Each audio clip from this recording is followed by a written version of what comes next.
Small modular nuclear reactors spending money recklessly.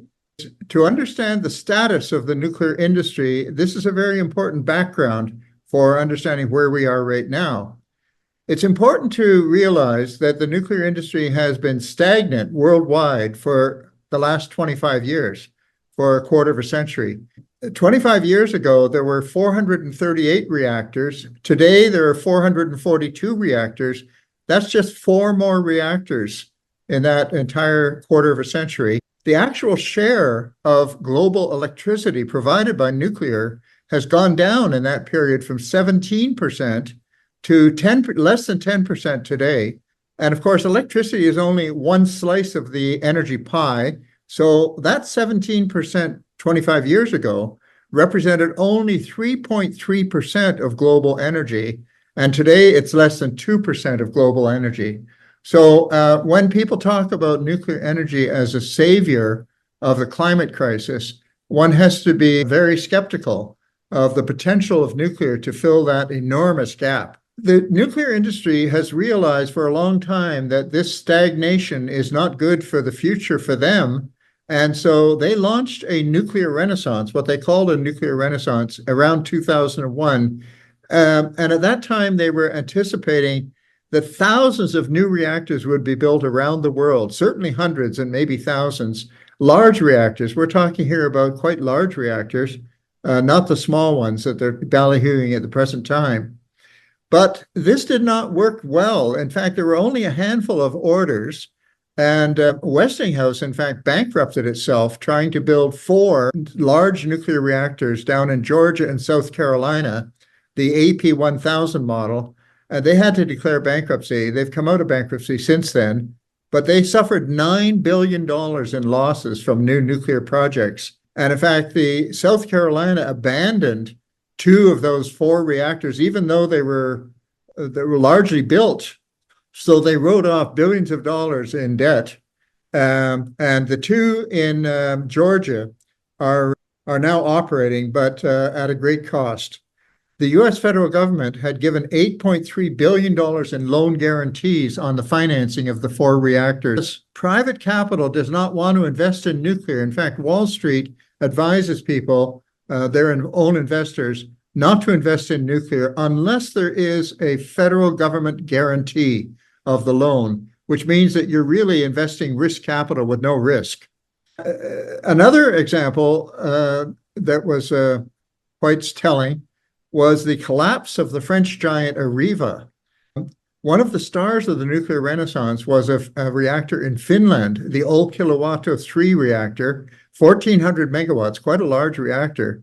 It began in 2005, and the plan was to have it operational in 3 years at a cost of 3 billion euros.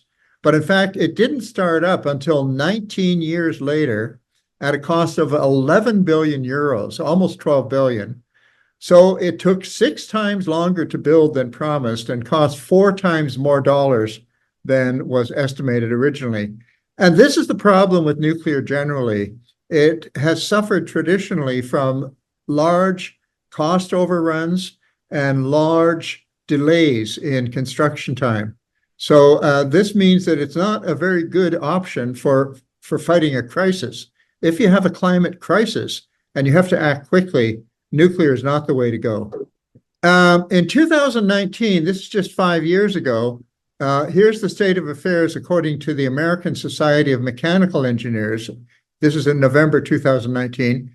The International Atomic Energy Agency, looking ahead to 2050, sees the most optimistic global electricity market share for nuclear as only about 5%, down from the 10% today.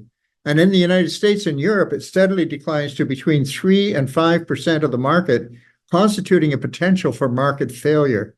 In other words, nuclear might simply price itself out of the market altogether. This was also reflected in the bubble. You might remember the boom in uranium prices back around 2008. This is, by the way, before the 2011 triple meltdown in Fukushima.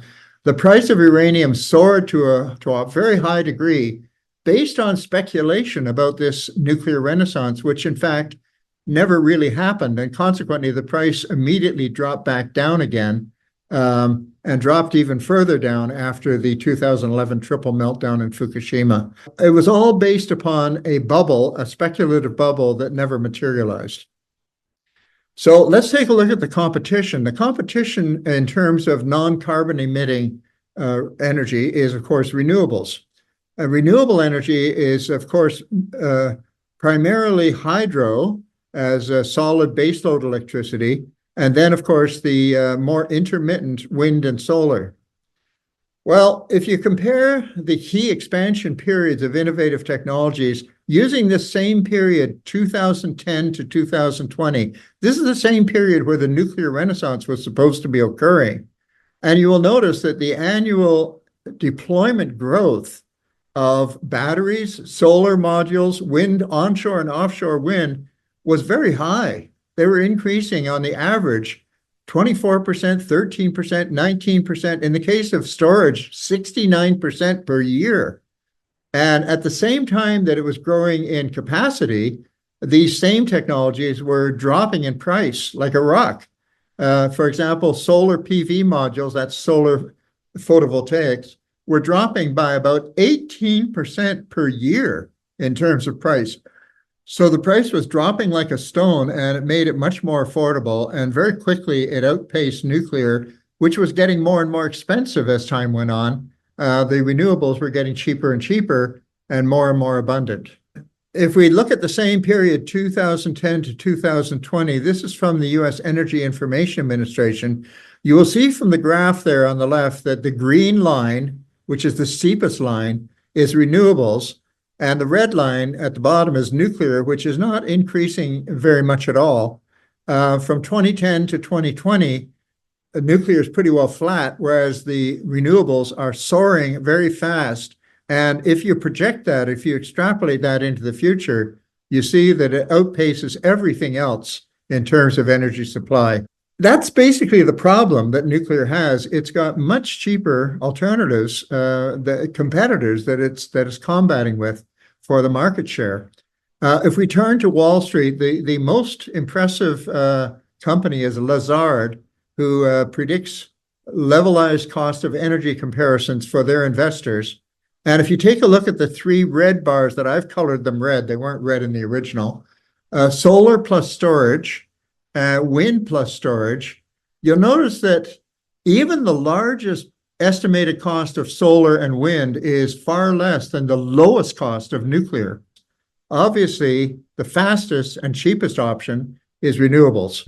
That's strange that Canada and the Canadian provinces seem to be placing an emphasis on nuclear, which is the most expensive and the slowest and the most speculative, because the nuclear projects that are being proposed have never been built before and they've never been tested before, whereas the wind and solar, they have been tested, they work fine. At COP28 last year, there was an official position that was adopted by almost 200 nations to triple renewable energy and double energy efficiency by 2030, which is seen as a difficult but possible feasible job.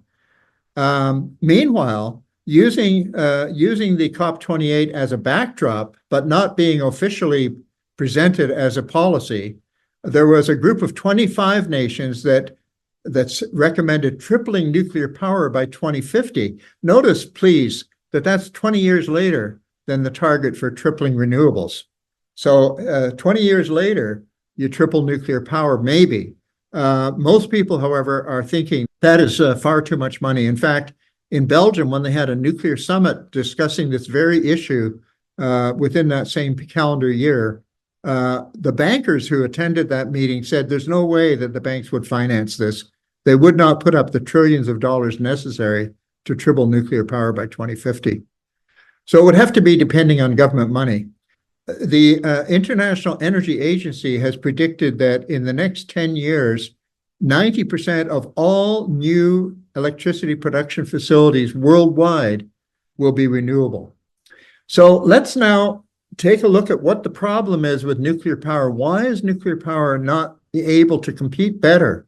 So let's take a look at the nature of the beast. In 1943, our prime minister, who is Mackenzie King, met with Roosevelt and Churchill and they signed an agreement to cooperate in building the world's first atomic bombs. Now, the reason why Canada was involved in that is because Canada was the main supplier of uranium. In North America, the only really readily available source of uranium was in Canada as a result of an earlier radium mine that operated in the Northwest Territories. Way up north on this map in Great Bear Lake, there was a radioactive ore deposit discovered in 1930 at a place now called Port Radium. And at that time, radium was selling for about $70,000 a gram at that time. No, I think had already dropped to about $40,000 a gram. And what happens with uranium is that it's a byproduct of uranium. And so when there's radium, there's bound to be uranium. And it was the uranium leftovers that played a key role in the bomb project. Now, here is the result in Hiroshima of one single uranium bomb dropped on a city from an airplane. One single uranium bomb, and look at the devastation it causes. So it makes you wonder where, and me certainly as a scientist, I was curious, where does all this energy come from? This was first indicated way back in 1896 when Henri Becquerel in Paris discovered radioactivity of uranium ore. He discovered that if you took a rock containing uranium and it would be able to give off a kind of an invisible radiation that would develop a photograph, would cause shadows on a photographic plate, even though the photographic plate was wrapped in thick black paper. So you can't see radioactivity, but if you put a piece of uranium ore into a device called a cloud chamber, you can see the tracks of the energy that's being given off, the particles that are emitted from the rock. And it's amazing that this amount of energy is being given off 7 days a week, 24 hours a day, for millions and millions and millions of years. And it makes you wonder, where does all this energy come from? In fact, if you do a mathematical calculation and add up all the energy over a few thousand years, you discover that it would be enough to destroy large parts of the Earth. But in the early days, they didn't see any way of getting that much energy released all at once because there was no trigger. Radioactivity cannot be speeded up or slowed down or stopped by any method known to science. And that's why we have a radioactive waste problem. Now, a couple of years later, Marie Curie, who was a brilliant chemist, she crushed up the uranium rock that Becquerel was looking at. And she discovered that when you extract the uranium chemically, you discover that it is radioactive indeed, but the leftovers, the crushed rock, is actually much more radioactive than the uranium itself. 85% of the radioactivity is in the crushed rock. And she discovered two elements called radium and polonium that are actually byproducts of uranium. By the 1920s, it was realized that handling radium is deadly dangerous. These young teenage girls, thousands of them, were used to paint dials with radium paint to make them glow in the dark without any external source of energy. And they developed horrible deaths from fatal anemia, from bone cancer, and from head cancers later on. First, it was demonstrated that they had something called radium jaw, where their teeth were falling out. And when the dentist tried to repair the teeth damage, the jaw bones would break at the slightest provocation. So the jaws were being, the bones of the body, in fact, were being weakened. Later, there were fatal anemias and then bone cancers, an epidemic of bone cancers and head cancers. By the beginning of World War II, it was realized that radium was far too dangerous for any commercial use. Meanwhile, underground miners developed lung cancer. The people who were mining the radium ore in Navajo country, and that was due to radon gas. And that was found out way back in 1930. They knew that it's the leading cause of lung cancer among non-smokers. Now we know that. And it was determined that it caused lung cancer in underground miners. For hundreds of years, this had been happening in Czechoslovakia without people knowing what the cause was. Although radon is a gas, and if you breathe it in, you will breathe it out just as easily, it actually turns into solids. When the radon atoms disintegrate, they turn into polonium atoms, and polonium is extremely dangerous. And that's most of the damage to the lungs is done by the polonium that's deposited there. Now, this is a man, Alexander Litvinenko, who in 2006 was murdered in London, England, using a small amount of polonium-210. It appears that Vladimir Putin sent murderers to kill him because he was critical of the regime. He died a terrible death as a result of polonium that was put into his tea. It was at that point I investigated and I found out that polonium, according to the American Health Physics Society, it's probably the cause of up to 90% of the deaths that are attributed to tobacco, because tobacco plants, when they grow, they use radioactive fertilizer on the crops, and radon gas produces polonium that is absorbed into the tobacco leaves and harvested and ends up in the cigarettes.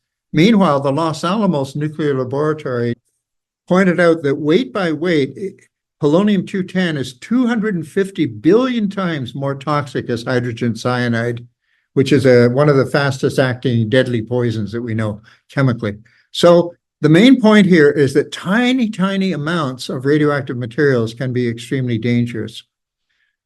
Now, the radioactive disintegration that occurs, we now know, consists of giving off particles and rays, gamma rays, alpha and beta particles, which do a lot of damage to living tissue, and in particular by damaging DNA molecules, causing biological organs to grow improperly, to grow abnormally, and leading to cancer and a number of other problems that can be very serious, including genetic disabilities that can be passed on to future generations. Now, some of this radiation is not very penetrating, much to some people's surprise. For example, alpha radiation cannot penetrate through a piece of paper, and yet it's hundreds to thousands of times more dangerous than gamma radiation once it's inside the body. So if you have an alpha emitter that gets inside the body, it can do an awful lot of damage, especially since it lodges there and gives radiation over a long period of time. It radiates the tissues.